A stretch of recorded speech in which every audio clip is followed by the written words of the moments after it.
First of all, it is so easy to love you because you are so lovable and loving and such a profound teacher of love. And I did not know what to expect from your new book because I felt as though you've already said so much. I was like, what else would she say that she hasn't already said? What would this book have to tell me? What would it have to teach me? And this new book that I'm holding in my hands, The Mystic Jesus, The Mind of Love, I literally couldn't stop underlining things and I wrote a bunch of things. I could probably sit here with you till the end of time. Um, it's like listening to jazz. This book is just so stunning. And you've done it again. Like literally, you have found yet another way to download the truth in the most incredibly smooth, accessible, profound way. And you and I have, I dare to say, a few things in common. And I so fell in love with this book. As a Jewish girl, as a deeply spiritual person, you gave me so much in this book. So I just want to say thank you so much for being you and for writing this book. Well, I can't thank you enough for the things that you just said. Um, it means the world to me. And when you write a book, you're off by yourself and you're hoping that some sentence you write is an aha moment for someone, but you don't know. And then the book comes out, and I know I've been at book signings where somebody would bring me their book, and I'm so fascinated to open it up and see, what did you underline? What is the yellow, marker on? So it means everything. Thank you, thank you, thank you. And I hope that we will have more opportunities, both privately as well as professionally, to share. And I your mean, kindness is much appreciated, I tell you. the level of humility, I mean, it's kind of stunning to me, but it obviously makes all the sense in the world because you walk in this path. But it is stunning because you are part human, right? And like the fact that you can be that gracious is so beautiful. So I want to dive in. So I pick up this book and I'm like, all right, this is going to be a stretch for me, right? Like I'm very much a proud Jewish person. I love thinking about all the ways that humanity connects to love, but I haven't ever picked up a book and said, I really want to like dive into understanding more about Jesus. And everything you said was so, it was so powerful. And I want you to express, if you can, what you share in the beginning of this book about how what you're writing is a vehicle for all of us, for all of humanity. Well, I'm Jewish as well, and a proud Jew as well. And when I was a child, I wasn't taught anything about Jesus. My mother would just say, "We don't read that one, honey. We read the other one, the other book, the other Bible," right? And I remember my mother, I don't know where she got this, but the only thing I ever heard my mother tell me about Jesus was, I think he was polite. Where she got that, I don't know where she got that, but that's what she used to say. So when I was in college, I took comparative religion classes. So I had read Christian theology, but it was within an academic context. I enjoyed reading, whether it was St. Thomas Aquinas, St. Augustine, and St. Teresa, etc. But when I was in my 20s, I was at uh, a party one night in New York, and I saw a blue book sitting on the coffee table. Sometimes now you walk into bookstores and you see books without authors on the cover. But at that time, I'd never seen a book without an author on the cover. I just picked it up, I'm flipping through it. And I find the introduction fascinating because it says, "This is a Course in Miracles. It is a required course." Well, what book opens by saying this is you have to read this book? I thought it was so shocking. Now, the more you read it, the more you realize, no, it's not saying this form of a spiritual journey is required, but that life requires you to go through the processes that you need to go through ultimately to learn, to become wiser, to become more loving, and so forth. So I started flipping through the pages, and even though I was intrigued, I saw this Christian terminology. Because I'm Jewish, I thought, no, this just isn't for me. This is not school here. This is my personal life. Then a year later, I saw a couple of people, 2 or 3 people during the year reading the book, like on the bus or something. But a year after I saw them, they landed on my dining room table. My then boyfriend had found them and so forth. And when I started reading the book, I realized, oh, this is not the Christian religion. This is traditional Christian concepts, but used in decidedly non-traditional ways. They are psychotherapeutic, and ultimately you come to see, if you were into spirituality as I am, metaphysical presentations of these concepts that we think of in traditional religious terms. Now, what was interesting for me, which I talk about in the book, is that I was so excited reading this book. I was feeling so illumined. I was feeling so guided in terms of practical ways I could have a more peaceful life. And I assumed that my Christian friends, these terms, once I saw them in this way, meant so much to me. I naively thought that my Christian friends must talk about this all the time, Sure. but they just don't talk about it around me because I'm Jewish and they want to be polite. When I started suggesting such a thing, my Christian friends were horrified. What happened to me? Why have you become, born again Christian or whatever? And I realized, it was very interesting. I realized that my having had no background, no preconceived notions of what these ideas meant, actually served me. Yeah.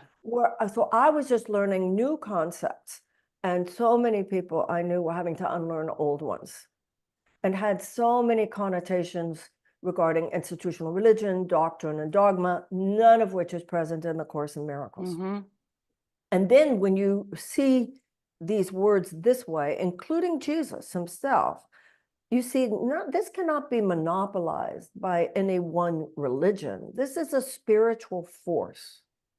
And you also see how some of the traditional interpretations would actually obstruct that realization.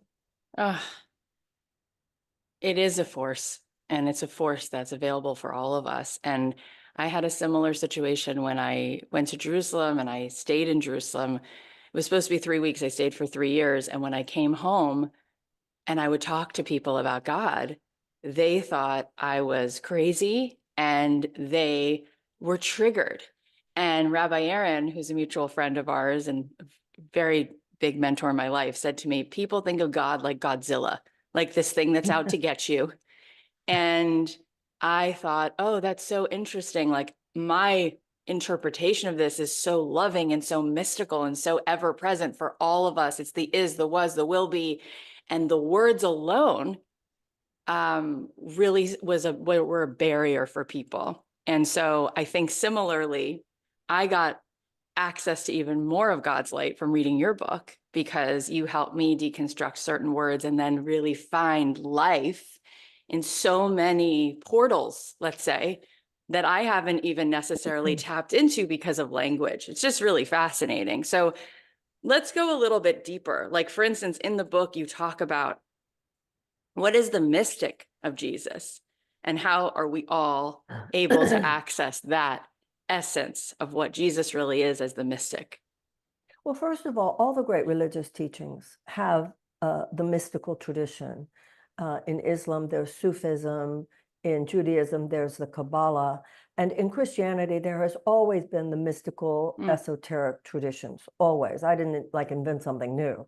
Right. And if you read Elaine Pagel's book, have you ever read the Gnostic Gospels? No. It's fascinating because what we think of as traditional Christianity presents itself as the only interpretation, as the only major artery of Christian thought. When if you really look back in history, religious scholars make it clear that at the beginning, there were two main arteries. And one had to do with an exoteric ecclesiastic tradition that would ultimately become the institutionalized Christian church that we all know of. But that from the beginning, there were those who had the more esoteric, internalized interpretation of both the life of Jesus and the meaning of the word Christ. First of all, even let's start with the word Christ. We all know the work of Carl Jung, the Swiss psychologist. And he said that if you go deep enough into your mind and deep enough into mine, that there are mental images, what he called archetypes, that we all share. The mystical interpretation of the Christ mind is that if you go deep enough into your mind and deep enough into mine, there's only one mind. Mm-hmm. It's a continuous river. Now, that leads to another place where there's this radically different interpretation of a line. There is only one begotten Son. The traditional Christian church says there is only one begotten Son, meaning Jesus is it. The mystical, esoteric interpretation of that line is God only created one of us. There's only one of us here. We are all one. And Jesus is seen as someone who lived on the earth. And the Course in Miracles says, by the way, he's not the only one. That's another radically different interpretation. If you see him as the only one versus one of others who have lived on the earth, but actualized completely the Christ mind, the one mind, and that they live on the earth, but with a consciousness that moves beyond separation. And you were mentioning a couple of minutes ago that one of the ways we separate ourselves is through words. And what a tragedy is that religious words are one of the ways we separate ourselves. So the idea here is that there's one truth spoken in many different ways. So when the Course in Miracles talks about Jesus, he is a name on the door, but he's not the only name on the door. And the Course in Miracles does say, if he is the name on the door, if he's the one who opens it for you, you don't need any other, but that doesn't mean there aren't others. The covenant of Judaism, for instance, to me, is not less important to me as a student of the Course in Miracles. And I think many people feel that way as students of the Course, that for some, it actually deepens their experience of their own religion, because you go into the mystical core wherever you are. That is the truth at the heart of all the great religious teachings of the world. Jesus himself, nobody gets to monopolize the breeze. Nobody gets to monopolize outer space. Nobody gets to monopolize the wind, the rain. And so the idea that the very deepest identity of humanity, Mm-hmm.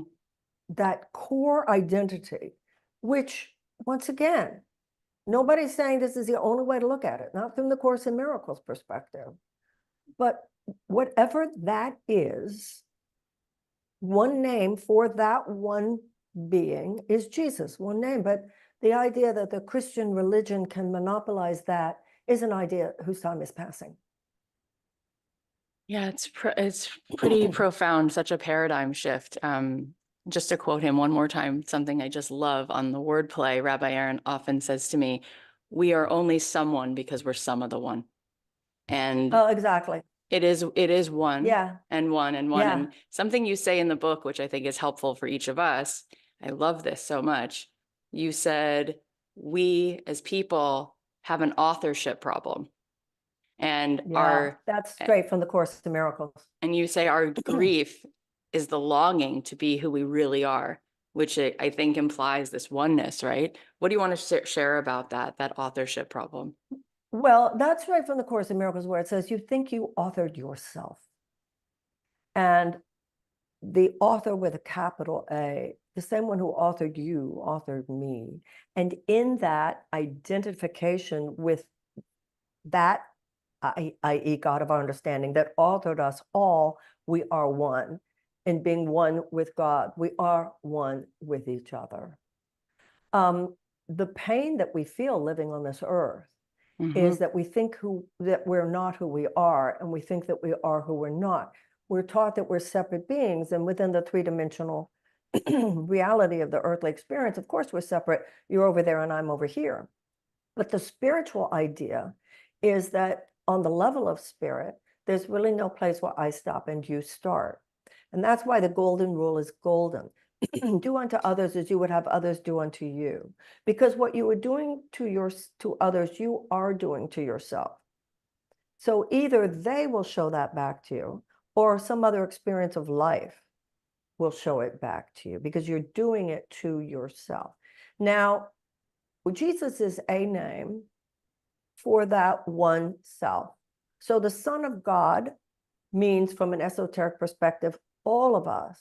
When you say the word Jesus, you are reminded of that oneness that we all share. That's why if you're subconscious, and you work with your own subconscious mind, because God's spirit does work with a subconscious mind. If you walk into a room and you just have this image of Jesus going around the table, hugging everybody before you walk in. The idea here is that you're automatically reminding your own subconscious mind of the truth of the love that binds you. You will walk into the room, there will be something in your energy, something in your own perceptions towards other people, which is more charitable, more loving, more forgiving, more gracious. Yeah. But also it will affect other people's perception of you, because since all minds are joined, when you went to a new place, other people around you go to a new place as well. 100%. I've often felt that the most loving person in the room is the most powerful and the most wise. And we all wind up elevating to whatever is the highest consciousness in the space. Nothing is in... Go ahead. One thing, when you said that, a lot of the book is about taking Christian stories, parables, etc., and reinterpreting them. And what you just said, you said, I feel that the most loving person in the room is the most powerful. An image in the Christ story that represents that is that the three kings got off their horses and knelt before the Christ child. So they represent the power of the world. But when the power of the world is confronted by the innocence within you, one image of which is the Christ child, that's when power is yours. So you think of the defenseless in you, the little child in you, the innocent in you, that which comes without the past, that which is there only to love, which we see in little infants all the time. Yeah. As that which makes us weak. The Course in Miracles, not the Course, the world says that's what makes you weak. But actually that image, no, that's what makes you strong. In exactly the ways you said. Now, this isn't about walking into a room and saying any of this. Mm-hmm. Usually a bad idea in today's world. It's about being this. But also, I think that there are ways. I think I said this actually. I made a big mistake. I've made enough in my life. But this was turned out to be a huge professional error, actually. The Course in Miracles says the ego speaks first and the ego speaks last. No, I'm sorry. The ego speaks first and the ego speaks loudest. I was offered a tremendous professional opportunity. This was many years ago. And it brought up fear in me. And I said, no, I don't want to do that, but thank you. Now, the person who I was with actually was someone to whom I could have safely said, can I take time to pray about it? She would have actually appreciated that. However, in most professional settings, all I had to say was, could I have some time to think about this, please? And any professional setting would have said, absolutely, can we talk on Monday? So you don't have to use religious terminology to practice living in a space of deeper reflection, asking, the Course in Miracles says that you get wisdom from other people, and definitely the Holy Spirit, the connecting link to God, speaks through others. But ultimately, it's when you are prayerful and you ask, should I do this? Should I not do this? Because there's a part of your mind that lives beyond time. Your connection to God knows what's going to happen tomorrow. Your connection to God knows how what you do will affect everyone. We've all had those experiences. Should I go to Boston? Should I go to Seattle? And you write down on a piece of paper, assets and debits. If I go to Boston, these are the good things. If I go to Seattle, these are the good things. And when you write it down on a piece of paper, your rational mind says Seattle. But something in you keeps saying, go to Boston. But you don't know about this stuff yet. You think your rational mind is all there is. And so you go to Seattle. 6 months later, 6 weeks later, 6 days later, something happens and it's so clear you should have been in Boston. You go, oh, I knew it. But the world as we know it doesn't necessarily tell you there's a wisdom within your heart. Yes, get the consult from the world, But ultimately, that's why I think Blaise Pascal said, the French philosopher said, every problem in the world stems from man's inability to sit quietly in a room alone. Mm. Prayer time, mindfulness, reflection, meditation, the workbook of the Course, TM, whatever your practice is, it's in the quiet that we hear. What is in both Christianity and Judaism, the term small, still voice within. We're not a wise society. Nobody has any impulse control. We're all just so the last algorithm to catch our attention. So a spirit-centered life is one of much deeper peace and quiet, and much greater attention to that space within us, which is our wholeness, which is the meaning of our holiness. The very first piece of Jewish wisdom I ever learned was that the very first time the word Shabbat is used in the Torah is when Abraham is sitting at the foot of the tent, and it uses the same root of the word Shabbat, which is the word Shav, and it says, and God appears to him. And that's when I realized that the practice of Shabbat was to sit so that you would see what is hidden in plain sight. Kathy, I want to tell you a story. I'm sorry, I didn't mean to. Please. Oh my gosh, please. Many years ago, I was in Florida and I was visiting an Orthodox Jewish family. I might have mentioned that in this story in this book. I'm with an Orthodox Jewish family and they invite me to stay for the weekend. And they're lovely people and I'm excited.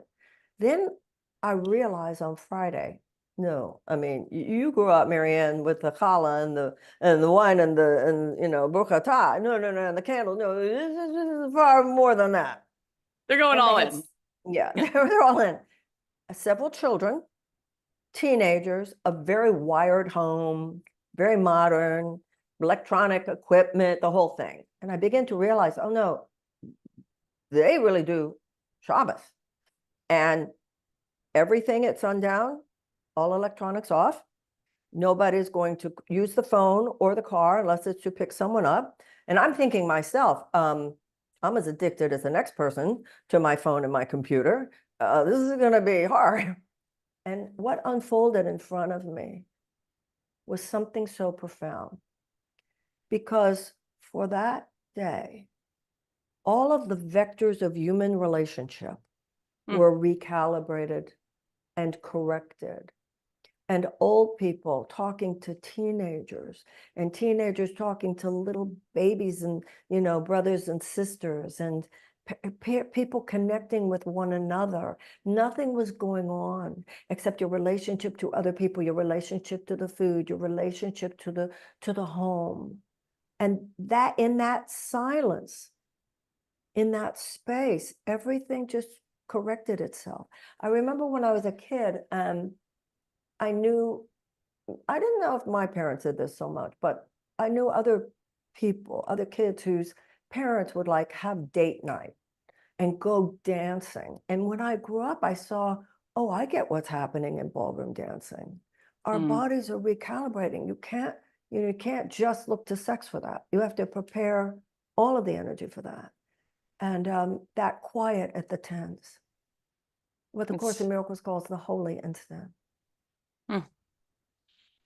You talk about in the book, there's so many things I want to touch on, but of course there's a whole section on miracles, and we know that this is, one of your greatest hits is helping us understand how to see the world through miracles, and you say it again, and you say it differently, and you say it just as good and even better, and it's so good.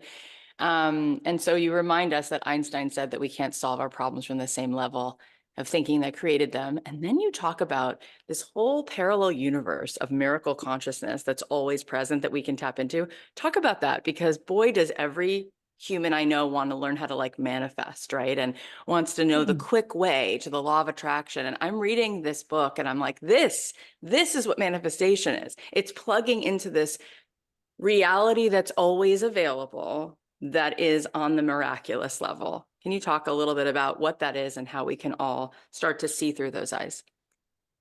Well, the current vogue of mindfulness is a positive way that people are reminded to slow down and be with what is. Be still and know.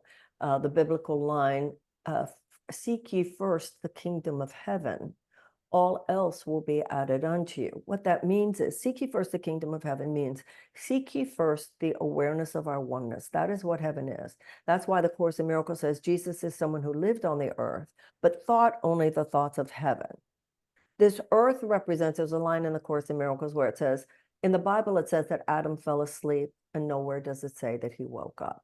We're in a spiritual slumber. We've all heard the term the awakened ones. They are those who live on this earth, but with their inner eye open, their inner ear open. If your inner eye is open, it's that I see your innocence and your innocence and your innocence. You know, I ran for president this last year.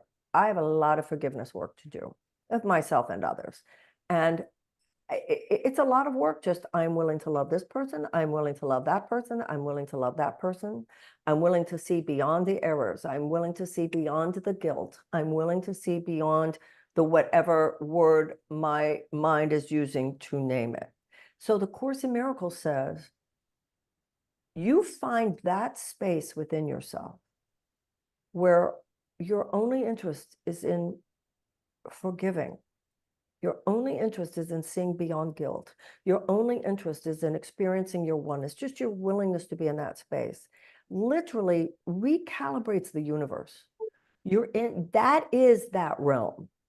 That realm is one in which every possible thing that could contribute to the highest happiness and the highest good of all living things is by definition unfolding in front of you at every moment.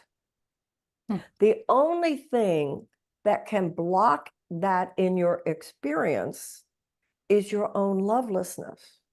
Not only that, not only is the universe programmed, because the universe is the handwriting of God, and the mind of God is ever unfolding love, unconditional love for all living things. What you are seeking to manifest by walking in front of God is small stuff compared to what manifests when we step back and let him lead the way. The word Jesus and discipleship, remember, discipline and disciple come from the same roots. Seeking Jesus is a connecting link, it's a helper. So I'll give you an example. I might be in a situation where I'm judging someone and I'm feeling whatever. And you, as a friend, might say to me, oh, Marianne, come on, get over yourself. Come on, you're bigger than this. Lighten up. You know, you're just making a way bigger deal about this than is necessary. And I would say, oh, thank you, Kathy. I just needed a friend to remind me of that. But it might be something where you say that to me and I go, the trigger is too big. The wound is too deep.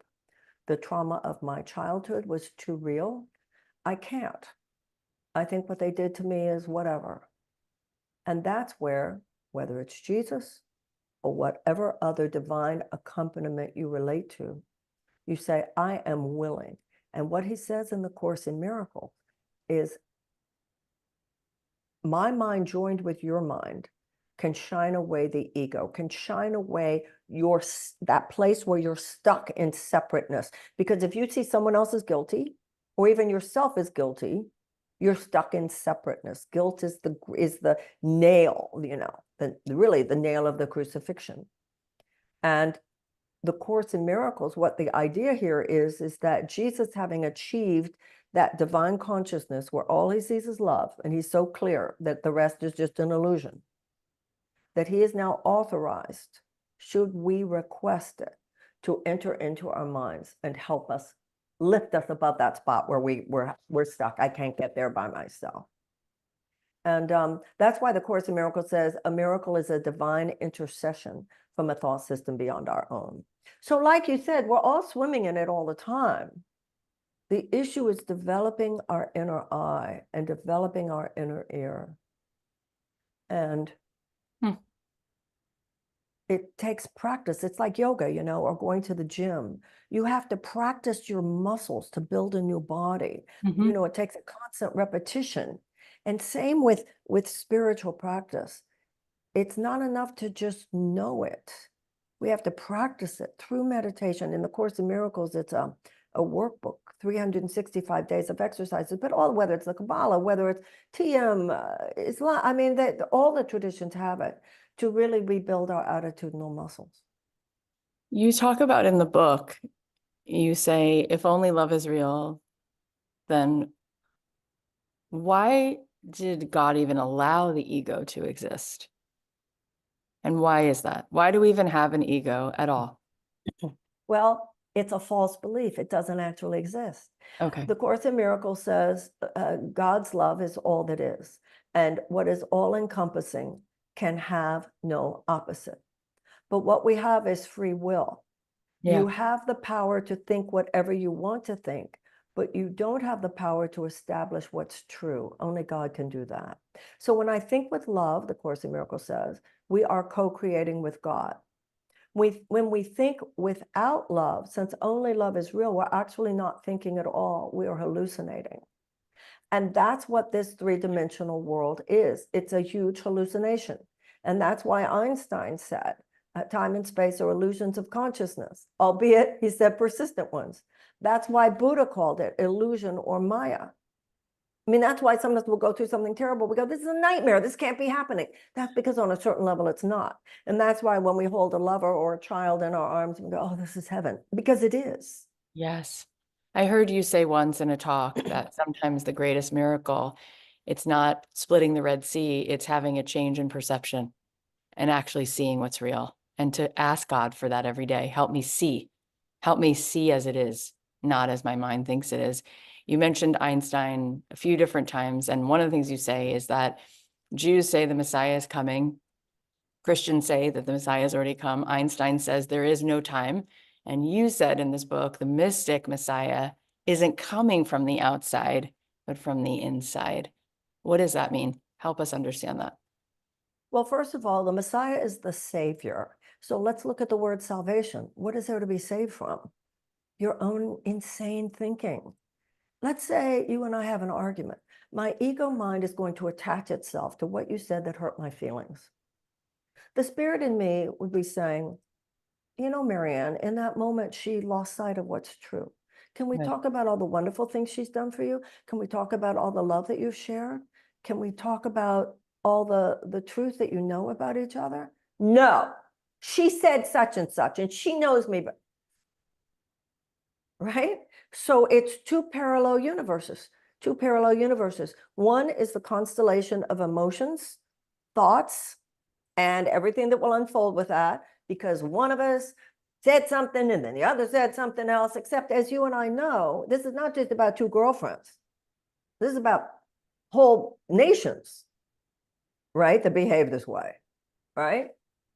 Whereas there's another world, which is that you have trained yourself to extend yourself beyond perception, beyond what the senses tell you, the physical senses tell you, to what the heart knows to be true. The Messiah is that within you that reminds you of the truth. When the Course in Miracles talks about the second coming, it says, when he shall return, and then it puts in parentheses, when he shall be perceived. Your Savior, the Course in Miracles says, is a person in front of you. If you are willing to see their innocence, they are saving you from your own sense of guilt. The Messiah is standing right in front of you, if you are willing to see that he is in everyone. Once again, easier said than done, because it is so 180 degrees away from the thinking of the world. The stuff is thick. The stuff is crusty. But enlightenment, you know, the Course in Miracles says enlightenment begins as an abstract concept and takes a journey without distance from the head to the heart. And the more we practice it, the better we get at it, you know. I know for myself, I used to say all the time, well, you know, I'm not like Jesus, you know, I'm not some perfected consciousness, but I'm a whole lot better than I used to be. But I don't say that anymore, because the world is in such shape right now that that gap between you and perfection, enlightenment, Jesus, whatever, we better get serious about the task of closing that gap now. Because the state of the world is a reflection of who we are. And ultimately, the state of the world will not change unless enough of us change. So even though we might feel like, I'm good, I'm good is not good enough. And Jesus is a way to make a direct vertical ascent. I think that one of the things that I see in the world is that people don't really know what love is, and they think love is earned. And because they didn't necessarily feel unconditional love growing up, they deeply have shame and they deeply don't love themselves. And they're so identified with their ego that they feel so behind the eight ball and so broken that the idea of being better when they are so critical deeply of themselves makes it feel impossible. And one of the things that really gave me my wings was when Rabbi Aaron said to me 25 years ago, "You're a masterpiece. You're a piece of the master. God loves you. You are so loved, period, just because." And from there, I could become, because all that was feeling wrong about me was melted away, and I was able to see myself and the world as it is, right? So can you help those who might be unconsciously or consciously extremely unkind to themselves start to understand how much love runs to them and through them?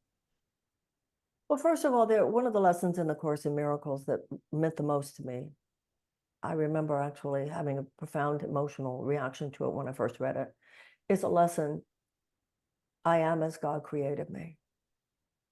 God only creates perfection, and that is you. No, no more, no less than anyone else. And what he created, which is perfect, cannot be altered and it cannot be destroyed.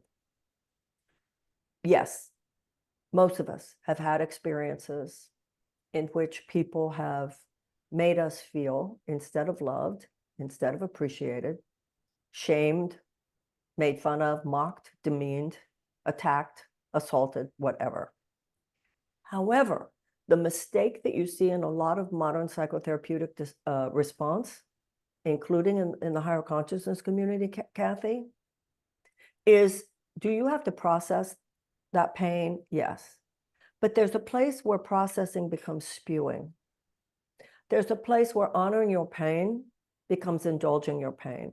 That symbolically in the Christian is the 3 days between the crucifixion and the resurrection. The 3 days between the crucifixion and the resurrection represents the symbolic time it takes from the time of crucifixion, the trauma of your past, the shaming of your past, and so forth, and the resurrection, which is you're healed of all that and you've moved beyond it.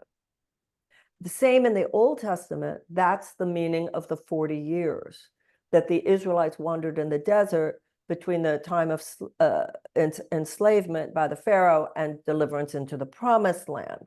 But, too many of us, in too many ways, have been taught, no, cling to the cross. I heard it once said, somebody said, get off the cross, we need the wood. You're not going to ultimately get over all that by working it through in a traditional way. You're going to get over all that when you walk into a room and you see a human being and you give to them that which you were not given. Yes. It's not, the Course says, don't look to yourself to find yourself, for that's not where you are. You are in relationship with other people. Where you see this big time in my mind is about childhood. A generation, the most obsessed with my childhood, my childhood, my childhood. It's not an accident that generation is the most neglectful of the children in our midst. How you treat children today is one of the ways that you heal. Yes. If you were not cherished as a child, cherish a child today. So, I remember driving up to a spiritual center type place, and there was a big sign, love yourself. Well, it's not an accident. Jesus's message was not love yourself. It's love each other, love one another. Because ultimately, yes, I cannot love you unless I love myself, but I cannot love myself until I love you. And that's what I remember when I first started reading the Course in Miracles. That's what it taught me. Get over yourself. This self-reference that is so psychologically and spiritually in vogue is not helping us. because it increases the sense of separation. Me, me, me, me, me. Yeah, it's Really. fascinating because most of the time when people on my podcast ask me some kind of question, they're looking for what is outside of themselves to make themselves whole. And it's very ego centered. And I often say we came to the world with much bigger dreams than piles of things. That's right. And your In fact, dream, oh, go sorry. ahead. No, go ahead. Well, none of those piles of things, the Course in Miracles says, nothing in this world has deep enough roots to sustain you. And that's where you have a difference in languaging in the Course in Miracles between magic and miracles. If you're just trying to manifest, everything's a manifestation craze now, right? You're just seeking to manifest, manifest, manifest. It's almost like using God as your errand boy.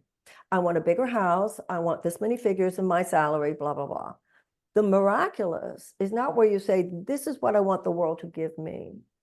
It's where you say, how can I, everything that I am, my failures, my successes, my skills, my propensities, my talents, how can I be used to make the world a more loving and beautiful place? When we're in that consciousness, one of the exercises is, where would you have me go? What would you have me do? What would you have me say, and to whom? Then the universe is programmed to bring to us everything that could possibly contribute to our happiness. You know, my first book, A Return to Love, I was just busy working with AIDS patients and people who were sick and dying and so forth. And then when that book came out and it made a lot of money, Yeah. I was like, oh, wow. Because I didn't even have the consciousness of bestseller. Mm. I didn't even have the consciousness of any of that. I had just been dwelling in a space that wasn't about any of that. And I knew there was a relationship between the two. Because you take care of your part of the garden. That's all you have to care about. And the universe will give you more and more opportunities to expand your garden. And then your challenge is that what you're using it for? Right. Yeah. It's so gorgeous. My father just passed away very recently, Oh, I'm July so 3rd, sorry. but it was I'm so so sorry. gorgeous. I sat with him in hospice and was there when he passed and then went through Shiva, sitting Shiva. And I didn't want Shiva to end because the level Mhm. of presence, the level of goodness in every moment, people who walked in the home, the way they walked in the home, the way we sat, the way I held my dad's hand and fed him the ice and rubbed his face. If somebody would have said to me in any of those moments, guess what? You just won a shopping spree on Madison Avenue, it would have seemed ridiculous. There was nothing missing. It was so filled with this love back and forth all around. And the consciousness in the room was so, it was so dropped into everything we come here seeking. And I said at the funeral, if my dad knew that he was going to come to this lifetime just for this last week and what he experienced, he would have signed up for the journey just for this week. And how we all get so distracted from what truly fills us and what a gift it is to give to someone and be given in return and back and forth. It completely and totally healed me, that experience. There are a And so, couple of yeah, things. go I'm ahead. sorry. No, No, please I go ahead. didn't mean to interrupt. That was very profound. A couple of things about what you just said. Modern Jews, uh, I've had times in my own family, people said, well, we don't need to do 7. We don't need to do 7 days and nights. And I remember saying, it's a gift to us. Yeah. The psychology of religion, Yes. that's what this book is about too. The psychotherapeutic that really, you know, when Moses lived, when Jesus lived, modern psychotherapy, there were no words for it yet. So when Jesus says, my kingdom is not of this world, he meant the psyche. And all religious practice, if you look at it through the mystical lens, it's for you. Sitting Shiva is for us. It's not just who we're praying for. So, but this, no, we only have to do 7. We'll do 4. And the other thing that you mentioned that I think I've seen a lot in my work is about our parents getting older and our parents starting to pass. And there have been times in my work with, an audience full of people, I'll say, guys, that's part of the meaning of this time of our lives. Yeah. It's not just an inconvenience or something. This, I heard actually at a funeral last week, and somebody read a poem by John Donahue. And there was some line in it about finding the insight in every situation. Being present, you're right, for death and for death of those who came before us. I live with a lot of regret that I wasn't more present. My sister died of cancer at 44. Ugh. And my mother said to me at the time, and she had 3 little girls. She had a husband and 3 little girls. And my mother said to me at the time, would you consider moving back to Houston? And I was in LA, and I was like, oh no, mommy, I can't possibly blah, blah, blah. And it's interesting that that was my mother, because if that were me as a mother, you know what I would have said to me? What part of you does not understand what's going on here? What part of you? And you know how God showed me? Later, I met and knew for a little while the singer Bonnie Raitt, and her brother had cancer. She dropped everything to be there for him. And that was a perfect lesson for me. Bonnie Raitt's career is bigger than yours. And she dropped everything to be there for him. But that's what it took to open my eyes. And I think that this issue of being there for our parents. I want to say something about, in Hebrew, there's a word for regret. It's charata, and it's healthy regret. It's the That's healthy. right. Only a sociopath feels no remorse. Right. And I remember the last time you were on the podcast, at the very end, I said to you, what is one thing that everyone could do today that would make the world better? And you said, reach out to someone who you have a grievance with and send them love and send them forgiveness. And my regret, and why I just teared up, is that over the course of my life, my relationship with my dad has been complicated. My parents were divorced, and there was a period in my childhood where he and I were estranged. And then there was a period in my adult life where I wanted to, I'll just say the word, punish him probably for having not been there. And then only in the last, I would say 15 years, did we start to have this beautiful relationship. But it was a very distracted one because I have 3 children, and it was all about going to dinners and being with the kids. And when he was dying, and I was singing him Barry Manilow songs and playing him Diana Krall, I said, Dad, I want to have been here more. I want to have gone back and given you total forgiveness. What would it have cost me? What would it have cost me? And I say it because I think people who are listening, give it, because when it comes and the time comes, and that's the time you've had, I deeply said to myself, there was so much more dimension to him. He had done that repentance. He had reached out. He had wanted to do that. And I denied myself receiving more love from my father because my heart was closed. And I regret what I missed out on and what I missed out on giving to him. That's So exactly I right. totally get that feeling. I remember throwing myself over my mother in the last few days of her life, crying and saying all of that. Also, when my sister died, she was 44, and Ugh. she had that experience. I've seen it around people. She had it where she was sitting up in bed and she had that Buddha light around her, which I've seen in other people. I was sitting next to her, and my brother was sitting at the end of the bed, and I said, we forgot to be siblings. Or I think I said, we forgot to be brothers and sisters. And it was just what you said. If I had said to my sister 5 years before, why don't you and Peter and I'll go out to dinner on Thursday? She was like, well, I go to dinner with you guys. I have 3 children, Marianne. What are you talking about? I don't have time to go have dinner with you guys. It would have been like that. What? We're supposed to, the 3 of us? We didn't, exactly what you just said. And I'm crying saying this. I look at my brother and he goes, he nods. And my sister says, it's okay. We're doing it now. There are a lot of things where the Course, and I always said when my sister died that my biggest regret was not that I had not known her longer, but that I had not known her better. But even then it goes to the spiritual practice, because as you were saying, it's not, it just time spent with your father would not have necessarily done it. It would take more than quantity of time. It's willingness to go deep and be real into the waters of forgiveness.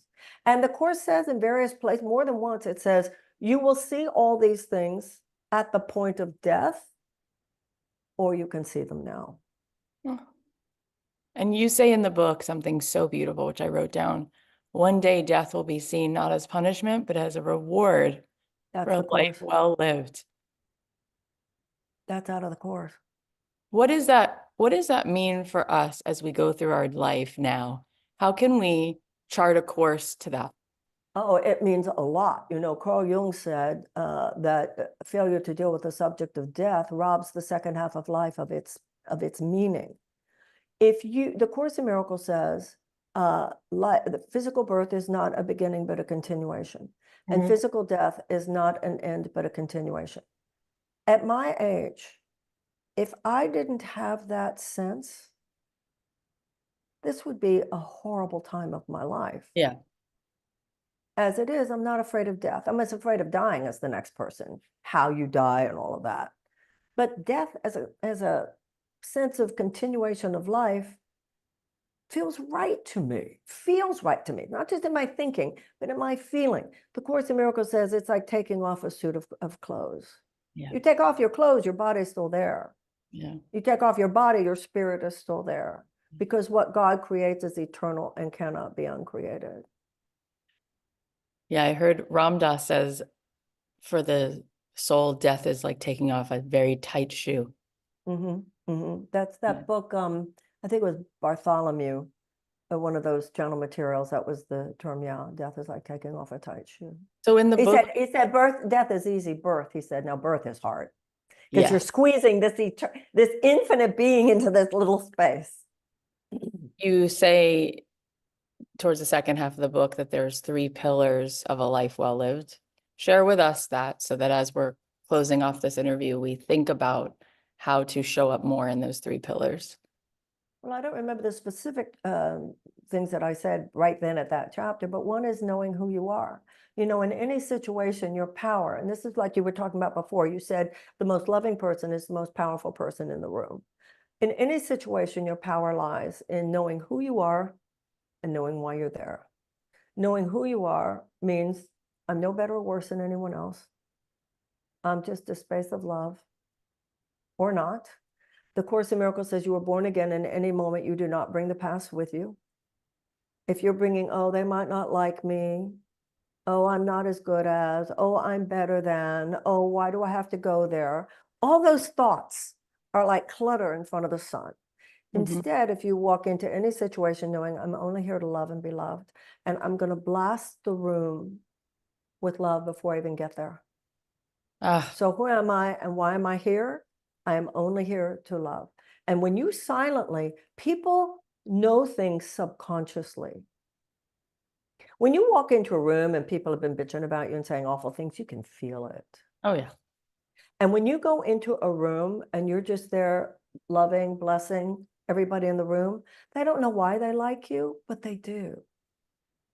So to know, who am I really? I'm no different. The Course in Miracles says all of the children of God are special and none of the children of God are special. And then you're just there to love and you're there to be of service.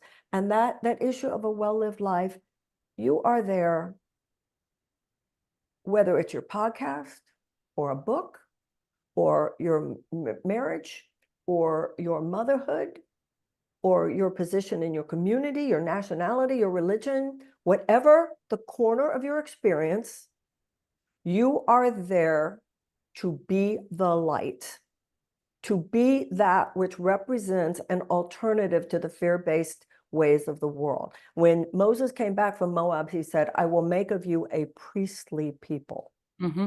Now, in metaphysical sense, that means the human race. A priestly people means, are you a demonstration of the best of your human potential as a wife, as a mother, as a citizen, as a podcast as a human host, as a human being. It's a full-time job. See, asking, am I living a meaningful life? It's a full-time job at the end of the evening. How did I do? I remember Stevie Wonder having that old album, Songs in the Key of Life. And Yeah. he said, God is the only free psychiatrist known throughout the world. We keep talking about people having self-esteem. The way to have self-esteem, the way to have self-respect is to do something that earns your own respect. So that at the end of the evening, you can look back at every single encounter, because none of them were accidental. How did I do? Was I as gracious as I could have been? Was I as kind as I could have been? Was I as respectful as I could have been? Was I open to the opportunity in that moment to expand love? And it's a full-time job addressing that. Whereas the way we're taught to live on this earth, no, you have your goals, you have your agenda, you have your whatever, and we're peripheralizing the most important things. Whereas if we took the most important thing, which is showing up as a more loving human being in life, but it shouldn't, for you and me both, and I'm sure for many people, it takes, the death of a parent is a big one. Yeah. I think, But go there now. The Course in Miracles says try to go there now. Wait, it didn't take somebody's death.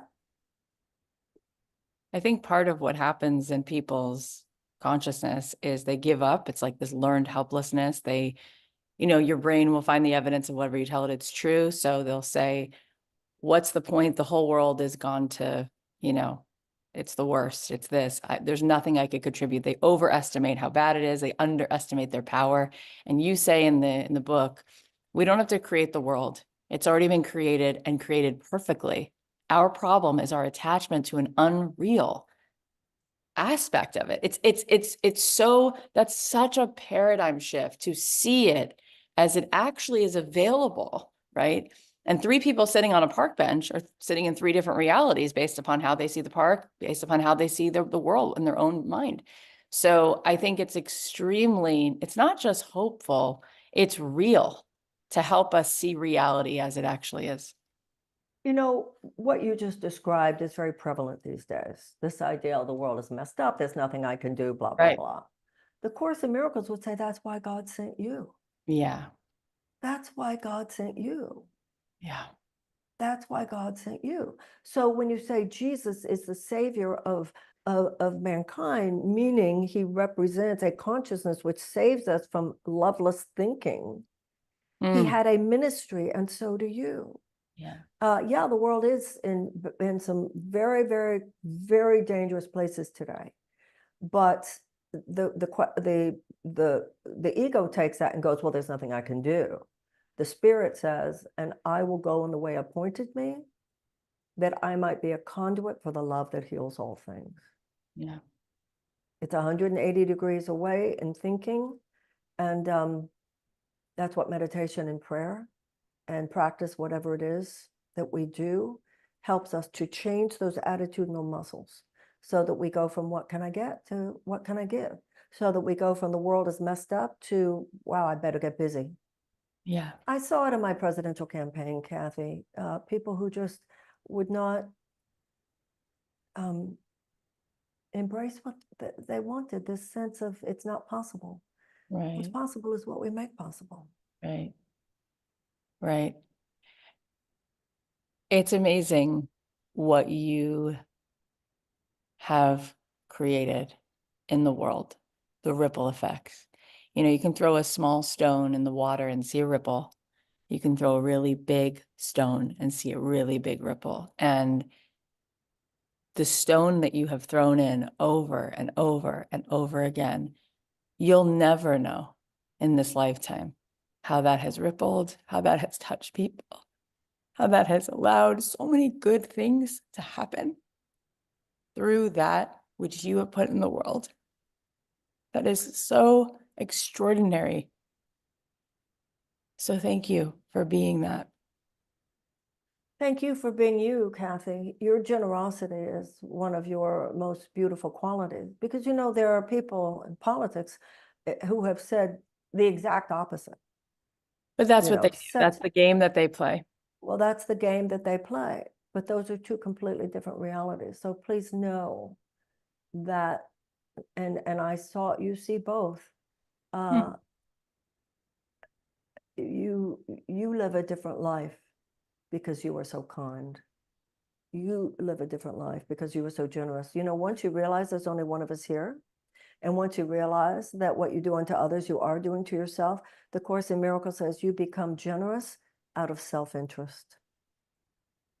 So I could say, I hope that all the kindness and the blessings that you give to me come back to you 1,000-fold, but they already are. Thank you. Thank you. And I'm so grateful and blessed that our paths have crossed a few times, but given the fact that we're tuning into the same radio station and the only song we're listening you to is really are. a love song. So I was bound to meet you in that love song. And I'm amazed that, especially in the journey you've just recently had, with all the ways that the biggest egos have come around you, that you just keep putting one foot in front of the other and writing another book and continuing to have the energy and space and bandwidth to just come back to what is for you, your practice. It is just so gorgeous. And I sometimes wonder if all of the things that you've been doing actually do way more for the world than being being inside of that beast, and I'm not sure. Um, and I think just the truth telling that you've done already opened up so much. You know, it's like when Moses went up to Mount Sinai, God had first tried to speak directly to the people. They passed out. They couldn't handle all the truth. They literally, Jack Nicholson style, can't handle the truth. So Moses had to go up and bring it back down. They literally, it says they left their bodies. They passed out when they were directly spoken to by God. So I think little by little, our consciousness is waking up as a collective to be able to handle greater amounts of light, greater vessel, greater amount of capacity to hold it. And so it does move us toward it. It does move us there, little by little, because it has, what it does is it challenges people's beliefs of what they believe is north, south, east, and west. And so they can sometimes handle a little bit of that at a time. But it no doubt is already serving us, is what I want to say. What you're doing, how you're doing. It is serving, period. It's already doing medicine. It is, because this is how humanity moves forward. So I appreciate it so much. And it's not easy to do. I appreciate your words. You're a very wise and profound woman, and I'm grateful to be in conversation with you. You just said something that is, you know, in Judaism, tikkun olam. Yeah. There is a gap between how the world is and how the world should be. So the Course in Miracles says that God's plan for the healing of the world is what's called the plan for the teachers of God. And you are sent into any circle where you could be of use. At this point, when it comes to the spiritual things that I've been teaching, et cetera, for 40 years, Yeah. I'm not needed like I once was. Listen to you. There's so many people. The only difference between me and you is I'm older. So I was talking about this stuff sooner. Not sure about that, but okay. But now there are so many wisdom teachers. And I'm proud to be among them. And I'm proud that there's so many. But there was a time when there were a few of us speaking some of this non-denominational metaphysical wisdom. You know, Martin Luther King said, in order to change the world, we must have quantitative changes in our circumstances and qualitative shifts in our souls. Yeah, I agree. And I think all of it is a call. We're all being called up. We're all being called up We're all being called up on every level. on every On level. every level. Yeah. I loved every second. It is like time, we go beyond time. It's all five. I don't know if it's 5 minutes or 5,000 years. I just love you so much. And thank you for coming on. And obviously everyone can get the book anywhere and they can go get it. We'll put a link in the show notes, and God bless you forever. Oh, God bless you, Kathy. I hope we're in a continuing conversation. Much love to you. Truly, thank you. Thank you, babe.